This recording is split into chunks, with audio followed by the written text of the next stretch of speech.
श्री शिवाय नमस्तुभ्यं पंचपुष्प शिव महापुराण। कथा में गुरुजी ने एक सर्वश्रेष्ठ उपाय बताया था जो कि सदाबहार के फूल का था।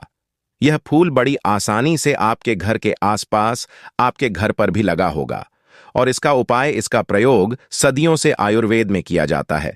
बालों को लंबा करने के लिए, चेहरे की चमक बढ़ाने के लिए, रक्त संबंधी रोग और पेट संबंधी परेशानियों को दूर करने के लिए, साथ के साथ शास्त्रों में इसके कई उपाय भी प्रचलित है। अगर इन्हें कर लिया जाए ना, सच्चे भाव, सच्चे मन से, तो दुनिया में आपके हर कार्य बनने आरंभ हो जाएंगे। गुरुजी की पंचपुष्प शिव महापुराण कथा करीब 2-2.5 साल पहले हुई थी। आप सभी ने भी सुने होंगी। उसमें गुरुजी ने आंकड़े के फूल के पत्ते के और पारिजात के फूल के, गुड़हल के फूल के कई तरह के उपाय बतलाए थे। उन्हीं में से यह एक है। इसमें सबसे पहले गुरुजी हमेशा ही कहते हैं, कभी भी शाम के समय आपको जब प्रदोष काल की बेला हो, सूर्य अस्त हो रहा हो, हल्का सा अंधेरा हो, तब भी किसी भी अवस्था, किसी भी पेड़ की पत्ती या फूल टूटने ना पाए, एकादशी व्रत हो, प्रदोष व्रत हो या अमावस्या या पूर्णिमा तिथि हो, तब भी किसी भी अवस्था में, किसी भी स्वरूप में किसी पेड़ की पत्ती या फूल ना टूटने पाए। आपसे यह ध्यान रहे, भले ही आपका कितना भी बड़ा व्रत चल रहा हो, वह परिपूर्ण नहीं होगा, वह खंडित हो जाएगा अगर किसी पेड़ की भूल बस भी आपसे पत्तियां टूटती है। देखिए, यह हमारे महादेव द्वारा प्रदत्त एक अमूल्य और बहुमूल्य वस्तु है जो धरातल पर विद्यमान है और प्रत्येक कड़कड़ में मेरे महादेव का वास है। शास्त्रों में व्रत करना जितना महत्वपूर्ण है, उतने ही नियमों का ध्यान भी रखना आवश्यक होता है। तो कोशिश करें, जितना आपसे संभव हो, भूल से हो जाता है, गलती से, तो उसके लिए तो हर एक कार्य में क्षमा है, हर एक कार्य में शास्त्रों में वर्णन है। परंतु आप जानबूझकर, आप ज्ञानी व्यक्ति हैं, फिर भी आप कर रहे हैं, तो इसके लिए कोई भी स्थान आपके जीवन में भूल का नहीं होना चाहिए।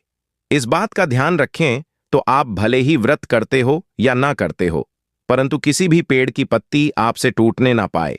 और शाम के समय कभी भी व्रत आप करें या ना करें, परंतु किसी भी पेड़ में 5 बजे बाद जल नहीं चढ़ाना है, ना ही किसी पेड़ की पत्ती या फूल तोड़नी है। इस बात का ध्यान रखें।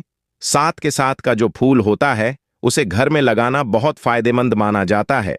घर की पूर्व दिशा में अगर आप इसे लगाते हैं, तो राजसी ठाट बांट, धन संपदा में स्वतः ही वृद्धि होती है, ऐसा शास्त्रों में वर्णन कहा गया है।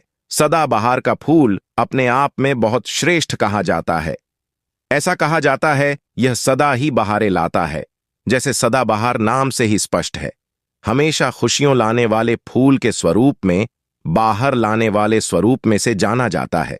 यह माता लक्ष्मी को धन आकर्षण के भी कार्य में सहायक होता है। तो आप सभी को इस उपाय को करना है। ध्यान से सुनिए, किस स्वरूप में। प्रथम उपाय, सदाबहार के आपको 5 फूल लेने हैं।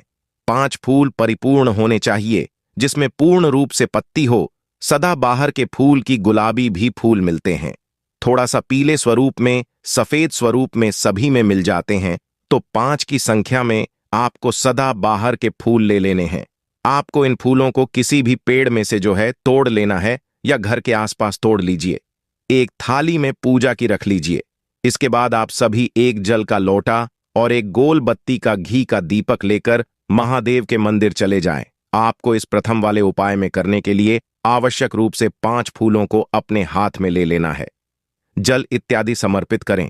विधि विधान से पूजन करने के बाद 5 सदाबहार के फूल अपने हाथ की हथेली में लेकर आपको सबसे पहले इसे माता अशोक सुंदरी के स्थान पर स्पर्श कराना है। फिर आपको जो माता रानी मां का हस्तकमल है और साथ ही माता अशोक सुंदरी, इन 2 स्थानों पर स्पर्श कराकर अपनी मनोकामना बोलकर आपको शिवलिंग पर चढ़ा देना है, ऐसा शास्त्र प्रमाण कहता है। गुरुजी कहते हैं, जो भी इस उपाय को किसी भी शुभ दिन कर लेता है ना, तो उसके जीवन में सब तरह की परेशानी स्वतः ही कट जाती है। 5 सदाबहार के फूल हर जगह उपलब्ध हो जाते हैं, तो आपको वही लेने हैं। संख्या ध्यान रखनी है, 5 की संख्या में से लेना है और 2 जगह पर स्पर्श कराना है। एक तो माता अशोक सुंदरी के स्थान पर, एक माता रानी के हस्तकमल, अर्थात जो कटी भाग होता है जिस पर शिवलिंग विराजमान है, उस स्थान पर 2 स्थानों पर स्पर्श कराकर आपको शिवलिंग पर सदाबहार के 5 फूल पूर्ण रूप से समर्पित कर देने हैं। सदा सर्वदा खुशियां बनी रहेंगी। परिवार में आपके गलत जगह पैसा खर्च नहीं होगा और धन आगमन के भी राह खुलना स्वतः ही शुरू हो जाएंगे, तो करके देखिएगा। 5 सदाबहार के फूल का यह उपाय आपके जीवन में खुशियां ही खुशियां लाएगा। करके देखिएगा, लाभ आपको मिलेगा। तो हमने बात कर ली प्रथम उपाय की, बढ़ते हैं दूसरे जो है सदाबहार के सरल से उपाय की तरफ। यह उपाय जो है अपने आप में अमृत के बूंद के समान कहा गया है। शास्त्रों में भी सदाबहार के फूल की वर्णन और कई तरह की परिकल्पना कही गई है। सदाबहार का फूल जो है वह अपने आप में अद्भुत कहा गया है। आपने देखा होगा कई तरह के शैम्पू साबुन, कई तरह के परफ्यूम में भी इसका इस्तेमाल होता है।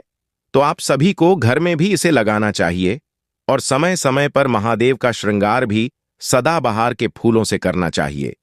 चाहे तो 108 सदाबहार के फूल आप शिवलिंग पर समर्पित करें या अपनी इच्छा शक्ति सामर्थ्य अनुसार श्री हरि विष्णु के चरणों में समर्पित करें या माता रानी के चरणों में समर्पित करें। सभी देवी देवताओं को सदाबहार का फूल बहुत अधिक प्रिय होता है। आप सभी को इच्छा शक्ति सामर्थ्य अनुसार अगला उपाय करने के लिए 11 या 21 की संख्या में लाल सदाबहार के या गुलाबी सदाबहार के या सफेद सदाबहार के फूल ले आने हैं। ठीक है जी, 11, 21 जितनी भी आपको संख्या मिल जाए उतनी आप ले आइए। किसी भी शुभ दिन ला सकते हैं। शुक्रवार ज्यादा श्रेष्ठ रहता है। सोमवार पूर्णिमा का दिन भी इस उपाय के लिए अति उत्तम कहा गया है।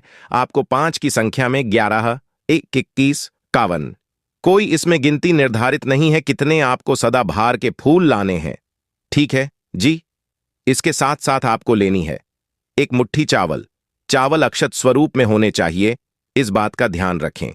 अक्षत जो है माता लक्ष्मी के स्वरूप में जाने जाते हैं और चंद्रमा से भी संबंध रखते हैं। तो 5 आपको चावल लेने हैं और सदाबहार के फूल लेने हैं। 1 रुमाल के स्वरूप में लाल कपड़ा ले लेना है। लाल कपड़ा आप एक छोटा सा ले लीजिए, ज्यादा बड़ा नहीं, नया पुराना सब चलेगा, परंतु साफ सुथरा होना चाहिए। उसे आपको अपने घर के मंदिर में माता लक्ष्मी का ध्यान करते हुए ओम महालक्ष्मी चविष्ठा अपनी च धीमहि तन्नो लक्ष्मी प्रचोदयात इस मंत्र का भी जाप कर सकते हैं। आपको लंबी बत्ती का दीपक माता लक्ष्मी के निमित्त है अपने घर के मंदिर में घी का लगा देना है। उपाय को करते हुए फिर आपको उस लाल कपड़े के ऊपर एक छोटा सा स्वास्तिक बना लेना है। हल्दी का, ठीक है, हल्दी का आप स्वास्तिक बना लीजिए। लाल कपड़े के ऊपर उसमें आप सभी को जो है जो आपने जो सदाबहार के फूल रख लिए हैं ना वह रख देने हैं। अपनी मनोकामना कहते हुए कि मेरे घर में धन की कमी दूर हो, व्यापार में वृद्धि हो, संतान कामना रोग मुक्ति और साथ ही बच्चों के विवाह की इच्छा व्यक्त करते हुए 5 या 7 या क्या रहे कि जितने भी लाए हैं आपको वह जो है लाल फूल रख देने हैं। उस लाल कपड़े में थोड़ा 1 मुट्ठी चावल भी रख देना है। साथ के साथ हल्दी के स्वास्तिक के ऊपर भी ये सारी चीजें रखनी है। इस बात का ध्यान रखिए और मात्र 1 सुपड़ी आपको रख देनी है। ठीक है जी, 1 सुपड़ी और साथ ही आपको फूल रख देने हैं जो सदाबहार के फूल और थोड़ा सा चावल आपको रख देने हैं। निरंतर आप सभी माता लक्ष्मी का ध्यान करें। इस उपाय को करते हुए उसके बाद आप इसे एक पोटली के स्वरूप में बांध लीजिए, अर्थात कलावा हो, कच्चा सूत हो, उससे इस पोटली को बांध लेना है। बांधने के बाद आप सभी को इस पोटली में रोली चंदन मोली अक्षत सभी चीजें समर्पित करनी है। समर्पित करने के बाद किसी भी माता लक्ष्मी और जो श्री हरि विष्णु है उनके मंदिर में अपनी मनोकामना कहते हुए गुरुजी कहते हैं जो व्यक्ति समर्पित कर देता है ना उसके जीवन में कभी गलत जगह पैसा खर्च नहीं होता, धन की कमी दूर होती है और व्यापार में गति होती है। तो करके देखिएगा, लाभ आपको मिलना है। इस तरह से जानकारी थी। हर हर महादेव।